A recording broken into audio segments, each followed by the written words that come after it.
ஜனநாயகன் இந்த மாதம் ரிலீஸ் ஆகுது. ஏ சர்டிஃபிகேட் கிடச்சிருக்கு. அப்புறம் அது இல்லாமல் மலேசியாவில் நடந்த இந்த ஆடியோ லான்ச்சை படத்தில் சேர்த்துருக்காங்க. படத்தில் ஆடியோ லான்ச் படத்தில் சேர்த்துருக்காங்க. முழுக்க வராது இல்லை, சும்மா ஜஸ்ட் ஒரு கிளிப்பிங்ஸ் வரும். ஒரு விஜய் சார் வர்றது. அப்போ தமிழ்நாடு முதல்வர் ஜோசப் விஜய்னு போட்டு அந்த டைட்டிலோட படம் வெளியில் வருதா சார்? இப்போ வர்ற பல படங்கள்லேயே தமிழ்நாடு முதலமைச்சர் ஜோசப் விஜய் அவர்களுக்கு நன்றின்னு போட்டு தான் பல படங்கள் வருது. ஆனால் அவர் நடிக்கிற படங்கிறதுனால அது ஸ்பெஷல். இப்போ வந்து கூலியும் ஏஸ் அடிக்கிறதுனால தான் வந்து அதோட இதுவுமே குறைஞ்சிருச்சு, அதோட வசூலுமே வந்து குறைஞ்சிருச்சு அப்படின்னு ஒரு சைடு சொல்லிக்கிட்டு இருந்தாங்க. இல்லைங்க, வசூல் குறைஞ்சதுக்கு வெறும் ஏ சர்டிஃபிகேட் மட்டும் காரணம் கிடையாது. கூலி படத்தினுடைய திரைக்கதை ரொம்ப புவராக இருந்துச்சு. நம்ம பார்த்தோம், அந்த படம் ரொம்ப போர் அடிக்கிற ஒரு படமாக இருந்துச்சு. பெரிய ட்ரோல் மெட்டீரியலாக மாறிச்சு. சார் இப்போ ஜனநாயகமும் சிஎம் விஜய் அவங்க பையன் சிக்மா படமும் வந்து கிளாஷ் ஆகிற மாதிரி இருக்குன்னு சொல்கிறாங்க சார். இல்லைங்க, ஆக்சுவலாக அந்த படத்தை வந்து ஜூலையில் ரிலீஸ் பண்ணுற பிளானில் இருந்தாங்க. ஆனால் இப்போ ஜனநாயகன் வர்றதுனால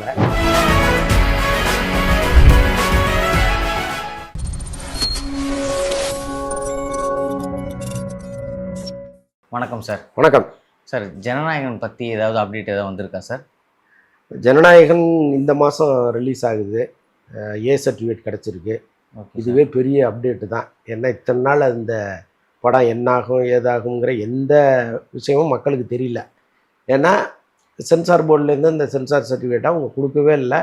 இவங்களும் பல முறை தொடர்ந்து முயற்சி பண்ணிகிட்டே இருந்தாங்க. இமெயிலில் அனுப்புகிறோம், வெயிட் பண்ணுங்கன்னு சொல்லி கடைசியில் ஒரு கட்டத்தில் சோர்ந்து போயிட்டாங்க.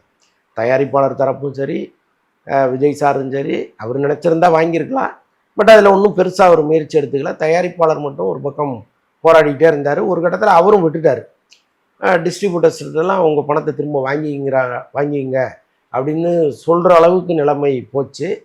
அதே மாதிரி அவங்கள வர வச்சு அந்த பேமெண்ட் எப்படி கொடுக்கறது, எத்தனை % வட்டி சேர்த்து கொடுக்கறது, அல்லது அதற்கு பதிலாக வேறு ஏதாவது படத்தை அவங்கள்ட்ட கொடுக்கலாமா, ஏன்னா இதே நிறுவனம் டாக்ஸிக்குன்னு ஒரு படம் ஒன்று எடுத்திருக்காங்க. ஸோ இவ்வளவு பேச்சுவார்த்தைகளும் போயிட்டே இருந்தது. உடனடியாக வந்து ஆர்சி கமிட்டி போட்டு உறுப்பினர்கள் மறுபடி பார்க்க சொன்னாங்க. உறுப்பினர்கள் பார்த்துட்டு வழக்கம் போல் அவங்க என்னெல்லாம் கட்டும்பாங்க. ஸோ அதெல்லாம் சொன்னாங்க. இப்போ அதுபடி நடந்துகிட்டு இருக்கு. பட் இதில் என்ன புதுசாக நடக்குது அப்படின்னா, ஒரு 3 பாடல்களை படத்தில் சேர்த்துருக்காங்க. அதுதான் இப்போ புதுசு. அப்புறம் அது இல்லாமல் மலேசியாவில் நடந்த இந்த ஆடியோ லான்ச்சை படத்தில் சேர்த்துருக்காங்க. படத்தில் ஆடியோ லான்ச் படத்தில் சேர்த்துருக்காங்க. முழுக்க வராது இல்லை, சும்மா ஜஸ்ட் ஒரு கிளிப்பிங்ஸ் வரும். ஒரு விஜய் சார் வர்றது, கொஞ்சம் பேசுகிறது, அப்படி வரும், கிளிப்பிங்ஸாக வரும். ஸோ அவ்வளோதான். அதை வந்து படத்தில் சேர்த்துருக்காங்க. அப்புறம் வந்து டைட்டிலில் தமிழ்நாடு முதலமைச்சர் ஜோசப் விஜய் அப்படின்னு டைட்டில் வருது. அவ்வளோதான். Okay sir. அப்போ தமிழ்நாடு முதல்வர் ஜோசப் விஜய்னு போட்டு அந்த டைட்டிலோட படம் வெளியில் வருதா சார்? இப்போ வர்ற பல படங்கள்லேயே தமிழ்நாடு முதலமைச்சர் ஜோசப் விஜய் அவர்களுக்கு நன்றின்னு போட்டு தான் பல படங்கள் வருது. நீங்கள் பார்த்துருக்கலாம். அது இப்போ டைட்டில் கார்ட்லேயே சேர்க்குறாங்க. ஏதோ ஒரு வகையில் இந்த கவர்மெண்ட் நமக்கு உதவியாக இருக்குதுன்னு நினைக்கிறாங்களா, அல்லது உதவியாக இருக்கும்னு நம்புகிறாங்களான்னு தெரில. பட் தேங்க்ஸ் கார்டில் தமிழ்நாடு முதலமைச்சர் ஜோசப் விஜய் அவர்களுக்கு நன்றின்னு தான் வருது பல படங்களில். அப்போ புதுசாக முதல் முறையாக இந்த படத்தில் தான் டைட்டில் வருதுன்னு சொல்ல முடியாது. ஆனால் அவர் நடிக்கிற படங்கிறதுனால அது ஸ்பெஷல். சார், இப்போ ஏ சர்டிஃபிகேட் கொடுத்துருந்தா சிஎம் அவர்களுக்கு குழந்தைங்கள் ஃபேன்ஸ் தான் ரொம்ப அதிகம்.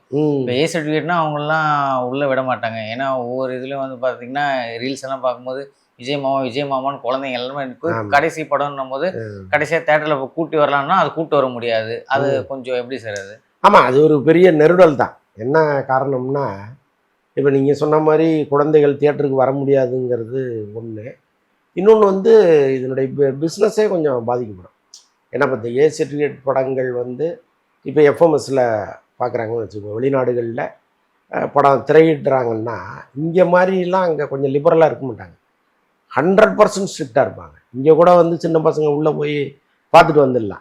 தமிழ்நாட்டை பொறுத்தளவுக்கு அவள் வாசல் நின்று உனக்கு எத்தனை வயசுலாம் கேட்டு செக் பண்ணிலாம் அனுப்ப போகிறதில்ல. ஆனால் வெளிநாடுகளில் ரொம்ப ஸ்ட்ரிக்டாக இருப்பாங்க. அதில் கலெக்ஷன் வந்து ஒரு பெருமளவு குறைவதற்கெல்லாம் வாய்ப்பு இருக்குது. இங்கே தமிழ்நாட்டை பொறுத்தளவுக்கு என்ன புதுசாக ஒரு சிக்கல் வரலாம்.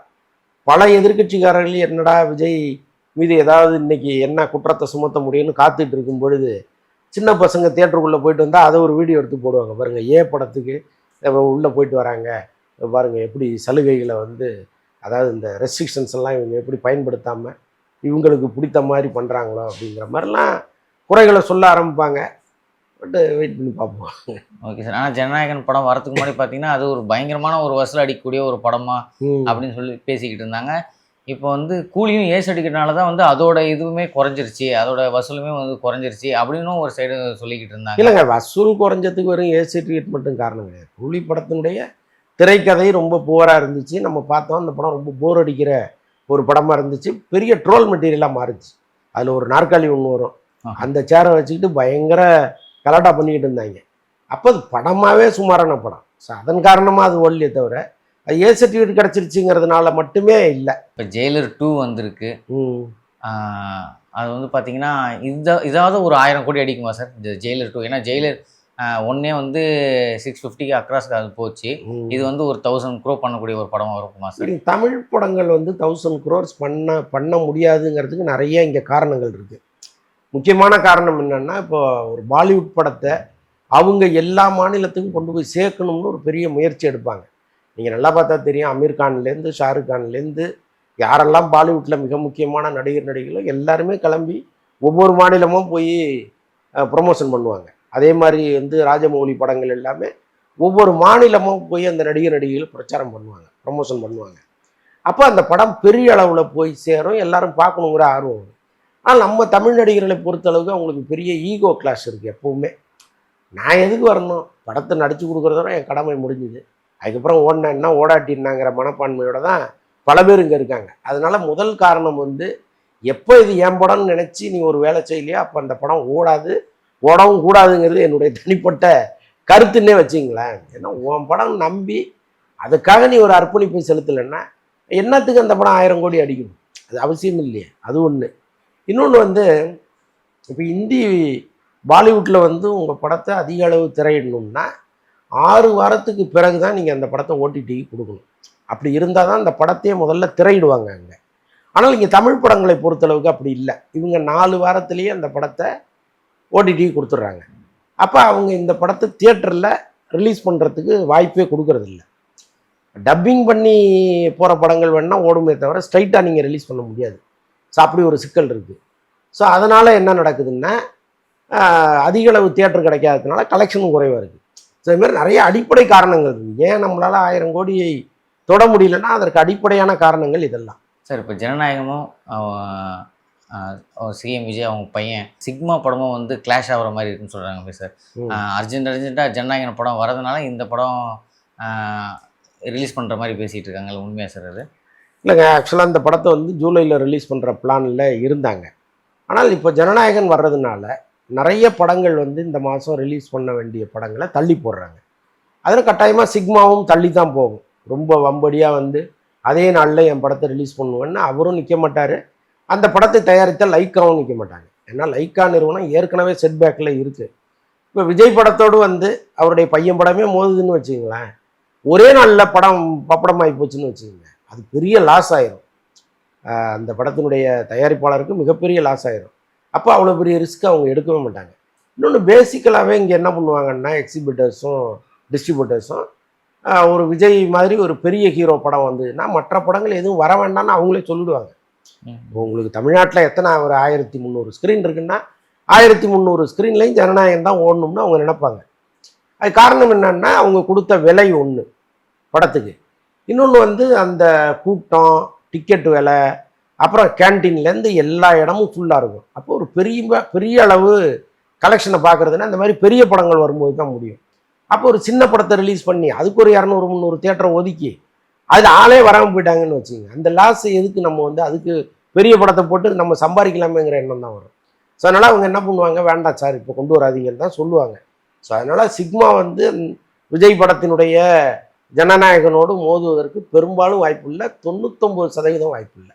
1% ஏதாவது மிராக்கள் நடந்தால் உண்டு சார். அப்புறம் பராசக்தி படத்தோட டைரக்டர் சுதா குங்கரா இப்போ கோர்ட்டில் வந்து இந்த மாதிரி சேலரி இஷ்யூன்னு சொல்லிட்டு கேஸ் போட்டிருக்காங்க. அது என்ன சார் அது பிரச்சனை? அதாவது இப்போ அவங்க ஏற்கனவே வந்து 2D நிறுவனத்துக்காக இந்த படத்தை பண்ணுறதா இருந்தாங்க. சூர்யா தயாரிப்பில் சூர்யா நடிக்க. அப்போது வந்து அந்த படத்தினுடைய பேர் புறநானூறு. படத்தை தயாரிக்கிறதா இருந்தாங்க. சூர்யா வந்து அந்த படத்தில் நடிக்கிறதுக்கு ரொம்ப ஆர்வமாகவும் இருந்தார். அப்புறம் அவர் வந்து அவருடைய மனைவி ஜோதிகா மும்பையில் படங்கள் தயாரிக்கணுங்கிற நோக்கத்தோடு மும்பைக்கு போயிட்டாங்க. இவரும் வந்து மும்பையில் போய் இந்தி படங்கள் நடிக்கணுங்கிற அளவுக்கு ஒரு எல்லைகளை விரிவுபடுத்த பிளான் பண்ணார். அந்த நேரத்தில் தான் புறநானூறு வந்து முழுக்க முழுக்க தமிழுக்கு ஆதரவான ஒரு படமாக வருது. முக்கியமாக இந்தி எதிர்ப்பை பேசுகிற ஒரு படமாக அது இருக்குது.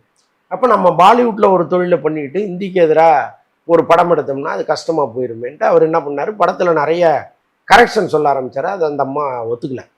அதனால தான் அந்த படம் வந்து அப்படியே சிவகார்த்திகேயனுக்கு வந்துச்சு. இதற்கிடையில் என்ன நடந்ததுன்னா, 2D நிறுவனம் வந்து சுதா கொங்கராவுக்கு ஒரு 4 கோடி ரூபா அட்வான்ஸ் கொடுத்ததா ஒரு தகவல் இருக்குது. அது இல்லாமல் இந்த படம் தொடர்பான ப்ரீ ப்ரொடக்ஷன் வேலைகள், அப்புறம் டிஸ்கஷன், இதெல்லாம் சேர்த்து சில கோடிகள் செலவு பண்ணியிருக்காங்க. இந்த எல்லா தொகையையும் அவங்க ஆகாஷ் பாஸ்கரன்ட்டேருந்து வாங்கிட்டு தான் என்ஓசியே கொடுத்தாங்க. அப்போ சுதா கொங்கராவுக்கு கொடுத்த அட்வான்ஸும் அவங்க கொடுத்த கணக்கு தான். அந்த அட்வான்ஸையும் சேர்த்து தான் இந்த என்ஓசிக்காக அவங்க கொடுக்குறாங்க. அப்போ இவங்க 2D நிறுவனத்துகிட்டையும் பணத்தை வாங்கிக்கிட்டு எனக்கு நீயும் கொடுன்னா என்ன லாஜிக்னே நமக்கு புரியல. ஸோ அப்படி தான் அவங்க கேட்குறதா ஒரு தகவல் இருக்குது. இது நீதிமன்றத்தில் விசாரணையில் இருக்குது. அவங்க அதெல்லாம் தெளிவாக விசாரித்து இதில் என்ன சரியான தீர்வோ அதை கொடுக்க போகிறாங்க. பட் ஆகாஷ் பாஸ்கரனை பொறுத்த வரைக்கும் அவர் வந்து அவங்களுக்கு கொடுத்த பணத்தை எல்லாம் கணக்கு வழக்கெல்லாம் தெளிவாக வச்சுருக்காரு.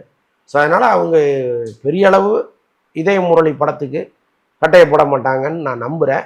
அப்படி ஒருவேளை அவங்க வந்து பிரச்சனை பண்ணி அந்த படத்தை முடக்கணும்னு நினச்சா கூட இங்கே இருக்கிற அமைப்புகள் உட்காந்து பேசி சால்வ் பண்ணுவாங்க. Okay sir. சார் இப்போ வந்து கட்டா குஸ்தி படம் ரிலீஸ் ஆகிருக்கு.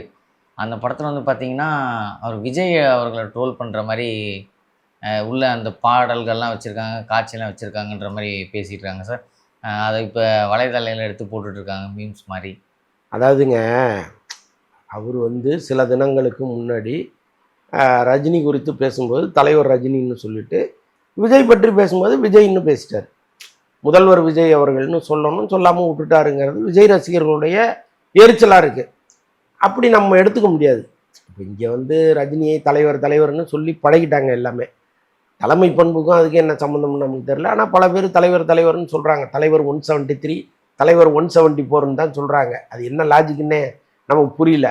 அதே மாதிரி தான் விஷ்ணு விஷாலும் சொல்லியிருக்கார். சரி, அவர் அது தனிப்பட்ட விருப்பம். நீங்கள் விஜயை இப்படி தான் கூப்பிடணும்னு சொல்வதற்கு நமக்கெல்லாம் எந்த உரிமையும் கிடையாது. அவர் சொல்கிறாரு, அவ்வளோதான். ஸோ அதனால் அதை வந்து ஒரு பெரிய விஷயமா எடுத்துக்கிட்டு இந்த படத்தை அடிக்கணும்னு விஜய் ரசிகர்கள் ஒரு பக்கம் இறங்குறாங்க. அது அவசியம் இல்லாதது. அவர் ஒரு படம் எடுத்துருக்கிறாரு, அதை ரிலீஸ் பண்ணுவதற்கு எல்லா உரிமையும் அவருக்கு இருக்குது. நல்லா இருந்தால் பார்க்க போகிறாங்க, நல்லா இல்லைன்னா பார்க்க போகிறதில்ல, அவ்வளோதான். அது வர்ற கூட்டத்தை டிஸ்டர்ப் பண்ணுகிற அளவுக்கு விஜய் ரசிகர்கள் நடந்து கொள்வதுங்கிறது ஏற்றுக்கொள்ள முடியாத ஒரு விஷயமா இருக்குது. படத்தில் என்ன விஜய் அவர் காயப்படுத்திட்டாருன்னா ஒன்றுமே கிடையாது. ஏன்னா இந்த படம் 2 வருஷத்துக்கு முன்னாடி எடுக்க ஆரம்பித்து கொஞ்சம் கொஞ்சமாக எடுத்துகிட்டு இருக்காங்க. இவர் முதலமைச்சர் ஆன பிறகு இந்த படத்தை அவங்க எடுக்கல. எப்போவோ எடுத்த படம் அது. கொஞ்சமாக எடுத்து முடித்து அதை வெளியில் கொண்டு வரதுக்குள்ளே அவங்களும் ஏகப்பட்ட பிரச்சனைகளை சந்தித்து தான் அந்த படத்தை கொண்டு வராங்க. அப்போ படத்தில் வைக்கப்பட்ட ஒரு பாடல் காட்சிங்கிறது ஏன் அந்த பாட்டை வச்சாங்கன்னா அது வித்யாசாகர் மியூசிக்குன்னு நினைக்கிறேன் நான். இதுவே இளையராஜா படத்தில் இருக்கிற ஒரு பாட்டை வச்சிங்கன்னா அல்லது ரஹ்மான் படத்தில் இருக்கிற ஒரு பாட்டை வச்சிங்கன்னா தேவையில்லாத ராயல்டி பிரச்சனைக்கு வழிவகுத்து கொடுத்துரும். அப்போ ரொம்ப பிரச்சனை இல்லாத ஒரு மியூசிக் டைரக்டர்லேருந்து ஒரு பாட்டை தூக்கி போட்டோம்னா பாட்டும் நல்லா இருக்குது, விஜய் த்ரிஷாவும் சேர்ந்து ஆடின பாட்டு அது. அப்போ அப்படி போடு சாங்கை பயன்படுத்துறது ரொம்ப பொருத்தமாக இருக்கும்னா அதை பயன்படுத்தியிருக்காங்க, அவ்வளோதான். அதில் விஜய் கிண்டல் பண்ணுங்கிற நோக்கம்லாம் அவங்களுக்கு கிடையவே கிடையாது. அப்படி வந்து ஒருவேளை வெளியில் யாராவது நினச்சிட்டு இருந்தால் கூட அதை மாற்றிக்கிறதுல ஒன்றும் தப்பு இல்லை. ஏன்னா அப்படி நடப்பதற்கு வாய்ப்பே இல்லைன்னு 100% நான் நம்புகிறேன். விஷ்ணு விஷால்கிட்ட கேட்டாலும் அதுதான் சொல்ல போகிறார். அப்போ ஏதோ ஒரு வார்த்தை, ஒரு டங் ஸ்லிப்பு விஜயை பற்றி பெருசாக மரியாதை கொடுத்து ஒரு பேசாமல் போனது தான் இவ்வளோ பிரச்சனையும் காரணம்னா விஜய் ரசிகர்கள் தன்னை மாற்றிக்கொள்வது நல்லது. Okay sir. இப்போ கடைசியாக டாக்ஸிக் அந்த படத்தோட ட்ரெய்லர் வந்துருக்குல்ல சார். KGF 1, 2 கவரமா இப்போ திரும்பி யாஷ் வராரு. இது எப்படி சார் இருக்கும் இந்த படம்? ஆக்சுவலாக இந்த டாக்ஸிக் படத்தோடைய ப்ரொமோஷன்ஸ் எல்லாம் பார்க்கும் பொழுது அது பெண்கள் பார்க்க உகந்த படமாக இருக்கும்னு எனக்கு தெரியல. ஏன்னா ரொம்ப ஆபாசத்தின் உச்சமாக இருக்குது. அதுவும் ஒரு பெண் இயக்குனர் வந்து இப்படி ஒரு படத்தை எடுத்திருக்காங்கங்கிறது உள்ளபடியே நமக்கு பெரிய ஷாக்கிங்காக இருக்குது. எப்போவுமே ஒரு படத்தினுடைய ப்ரோமோவோ ட்ரெய்லரோ எல்லா தரப்பு மக்களையும் படத்துக்குள்ளே கொண்டு வர்ற மாதிரி இருக்குமே தவிர நீங்கள் ரொம்ப ஆபாசமான காட்சிகளை அதில் தொடர்ந்து பதிவிட்டுக்கிட்டு இது மாதிரி படம் தான் என் படம் அப்படின்னு ஒரு கருத்தை நீங்கள் உருவாக்குனீங்கன்னா எப்படி வந்து பெண்களும் தாய்மார்களும் தியேட்டருக்குள்ளே வருவாங்க? இல்லைங்க என் படத்தை 18+ பார்த்தா போதும், நீங்களாம் வரவே தேவையில்லை அப்படின்னா அது ரொம்ப தெளிவாக அவங்க சொல்லிகிட்டே போயிடலாம்.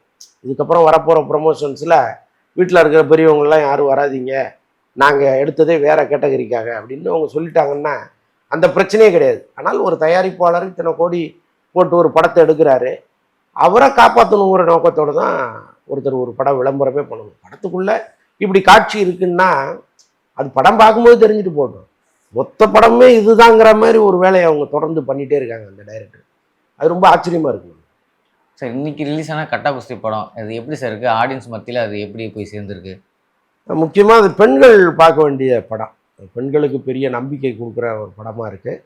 அதை தாண்டி வந்து யாரெல்லாம் விவாகரத்துக்கு முயற்சி பண்ணுறாங்களோ அவங்கெல்லாம் கூட இந்த படத்தை பார்க்கலாம். கணவன் மனைவி பிரச்சனைங்கிறது அவர்களுக்குள் பேசி தீர்க்க வேண்டிய ஒரு பிரச்சனை, இதில் அடுத்தவர்கள் தலையிடுவதுங்கிறது சரியாக இருக்காது அப்படின்னு சொல்கிற படமாகவும் இது இருக்குது. பாக்யராஜ் படங்கள் வந்து ஆரம்ப கால படங்களை நீங்கள் பார்த்தீங்கன்னா அதில் வந்து ஒரு பயங்கர கிளுகிழுப்பும் இருக்கும், பயங்கர காமெடியும் இருக்கும், பயங்கர சென்டிமெண்ட்டும் இருக்கும். அது எல்லாம் கலந்த ஒரு சூப்பர் படமாக பாக்யராஜ் படங்கள் இருக்கும். கிட்டத்தட்ட ஒரு மினி பாக்யராஜா இந்த படத்தை எடுத்திருக்கிறார் அந்த படத்தினுடைய இயக்குனர் செல்லா ஐயாவு. ஆமாம், ரொம்ப பிரமாதமாக இந்த படத்தை எடுத்திருக்கிறாரு. ரொம்ப ரசித்து நீங்கள் பார்க்கலாம் அப்படி ஒரு படம் அது. சார் இவ்வளோ நாள் எங்ககிட்ட தகவல்கள் பகிர்ந்ததுக்கு ரொம்ப நன்றி சார். நன்றி.